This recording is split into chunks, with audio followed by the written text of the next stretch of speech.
and said we have to break apart, disaggregate, deregulate, and allow anyone to compete, and the competition bolstered the business more than anyone thought possible. The competition that was new to the ecosystem ended up lighting the economy even further on fire. 그런데 이제 규제 당국들에서 이것을 좀 탈중앙화하자라는 이야기를 통해서 경쟁 마켓의 구조가 생성이 되었는데요. 이것을 통해서 더 많은 경쟁자들이 생기고 그런 식으로 경제가 부흥하게 되었죠. But finally, only through personal ownership and control did the economy fully reach its full potential. Did we spend decades upon decades exploring, in our case America, in your case the continent, in order to affect the greatest amount of personal expression and the greatest amount of economic possibility. 그런데 결국 궁극적으로는 역시 사람에게 소유권이 있었어야 했습니다. 사람이 직접적으로 소유권을 갖고 통제권이 있어야만 했었는데요. 이것을 위해서 수십 년 동안 미국뿐만이 아니라 많은 국가들에서 어떻게 이 자유과 표현의 자유라든가 소유권의 자유를 줄 수 있는지 연구해왔죠. So let's talk a little bit about social media and social networks today. In the West, over 1 billion people can't send money to a friend with an app in the Americas and in Europe, which is crazy, right? People have WeChat, Alipay, KakaoPay, all kinds of stuff that people rely on in Asia. In the US, you can't send money to a friend, really, and you can't pay for something digitally, not really. We still use cash and cards. It's a huge problem for users of social media today. SNS에 대해서 먼저 말씀드리겠습니다. 서양에서는 아직도 10억 명이 넘는 숫자가 아시아에서는 알리페이나 위챗, 한국에도 카카오페이가 있는데요. 쉽게 송금을 할 수 있지만 아직 서양에서는 그렇게 이루어지지 않습니다. But even more importantly, when social networks do propose digital solutions, they have unprecedented low brand trust. 그런데 만약에 SNS에서 디지털로 이것을 송금하게 할 수 있다라는 서비스를 제공하게 되어도 신뢰성이 아무래도 떨어지게 됩니다.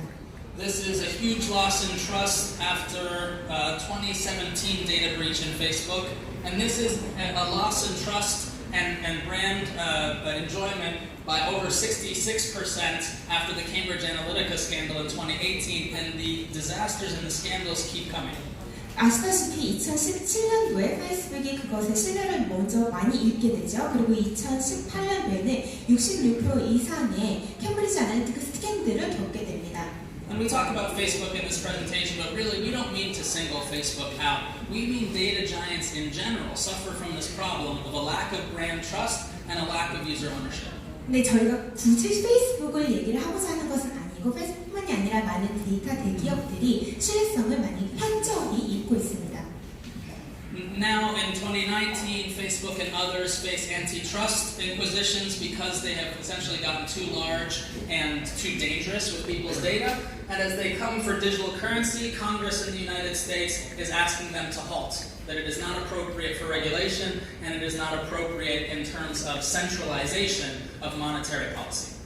그리고 페이스북뿐만이 아니라 다른 대기업들이 2019년도에서는 그 너무 많은 신뢰도가 떨어졌기 때문에 자기네 고유 화폐를 생성을 하려고 하시는 걸 아실 텐데요. 그것에 대해서 여기 보시는 컨그레스맨이 그 정치인이 이것을 너는 하면 안 된다. 이것은 탈중화의 의미가 더 이상 없어진다라고 발언을 하기까지 이릅니다. And as a result, users and developers are leaving in huge numbers. Research shows that younger users, the most valuable users, are leaving in the largest number. We saw last year in 2018 when Facebook didn't hit its earning targets. We've seen the same with Snapchat and others. They lost the most money in stock market history in a single day, 20% of their total value. And now we see that Facebook developers are leaving Facebook, and Facebook is also leaving developers. They are mutually distancing from one another. 그리고 2018년에 스냅챗뿐만이 아니라 페이스북 이런 많은 대기업들이 주식에서 굉장히 하락세를 보이고 있는데요. 처음에 2018년도에 페이스북 같은 경우에 특히 20%의 가치가 단 하루 만에 떨어진 적도 있었습니다. 페이스북뿐만이 아니라 대기업들이 개발자를 보내고 우수수 보내고 있고 개발자 역시 페이스북을 떠나고 있었죠. Again, this is true for all of the social data giants. 근데 이것은 페이스북뿐만이 아니라 모든 데이터 기업에 마찬가지입니다. Why? It's because of the vertical integration and the monopoly problem. But to dive in on that deeper, today Facebook owns our social network. When we go on and connect with one another, that's our connections. They own what we already have. 그런데 이것은 아무래도 수직적이고 독점적인 인터그레이션 때문이라고 볼 수 있는데요. 페이스북 같은 경우는 우리의 인맥을 그들이 소유하고 있습니다. And then they own your data. They own your public posts. They read your private messages, and they understand your personal habits. 그리고 그들은 저희의 데이터, 모든 정보를 또 소유하고 있죠. 저희가 게시하는 모든 게시물들, 메시지들, 그리고 저희 성향을 완벽하게 파악하고 있습니다. They even own your time. The platform is made to use the time the way they want for advertising, not the way you want. They constrain search results, and they give you a feed. This is true for TikTok, this is true for Snapchat, this is true for many social products. They give you a feed that they have defined, not the feed that you have asked for. 그리고 그들은 저희의 시간조차 소유를 하고 있습니다. 그래서 우리가 우리의 시간을 어떻게 사용해야 되는지 계속 유도하면서 그것을 알려주고 있는데요. 그것을 통해 궁극적으로는 광고를 보여주기 위함이죠. 그리고 또 저희 검색 결과 역시 그들이 항상 지어놓고 틱톡이나 스냅챗도 역시 페이스북과 같이 저희가 무엇을 보아야 하는지 피드를 필터링해서 보여줍니다.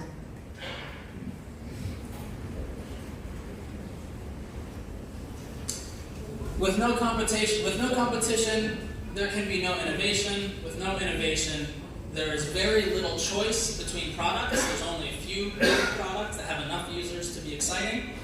And with no user choice, there are what we call perverse incentives. And we'll talk about those more later, but the platforms you use have an incentive to work against you. 그리고 경쟁이 없다면 혁신이 없을 것이고 혁신이 없다면 유저들에게는 선택권이 없을 것이고 선택권이 없을 때는 저희가 되돌아오는 인센티브가 없을 것입니다. On Fabrk, we are a social protocol, and we are establishing, as we said, kind of an HTTP, but for connecting with people, with their identity, with their reputation, with their data, with their permissions. And we'll go in detail into how this works in the SDKs that we have established to make it easy for developers to connect with users and vice versa. But at a basic level, users own the entire network. The network is made up of users. 파브릭에서는 저희가 HTTP와도 같다고 말씀드렸었는데요. 사람들을 연결을 시켜주는 역할을 합니다. 사람들뿐만이 아니라 그들의 데이터라던가 이런 것들 다 승인을 얻어서 서로 연결을 시켜주고 개발자와 유저들의 접점을 생성을 해주기를 하는데요. 유저들이 결국에는 네트워크를 소유하게 되는 것이죠. You own your own data. It is in your node, whether it's on the cloud or on your device. You own your own data. You own your posts. You know about your personal habits exclusively, and you control your personal messages. These are not things being broadcast to advertisers or some other snooping owner of the platform. 그래서 이제부터는 여러분께서 여러분의 데이터를 직접적으로 소유를 하시게 되는 것입니다. 여러분이 게시하는 게시물들뿐만 아니라 성향이나 메시지 이런 모든 데이터를 직접 소유를 하시는데요. 여기서는 자기가 갖고 있는 노드라던가 클라우드라던가 기기에서 다 소유를 하게 되시고 더 이상 유저들은 광고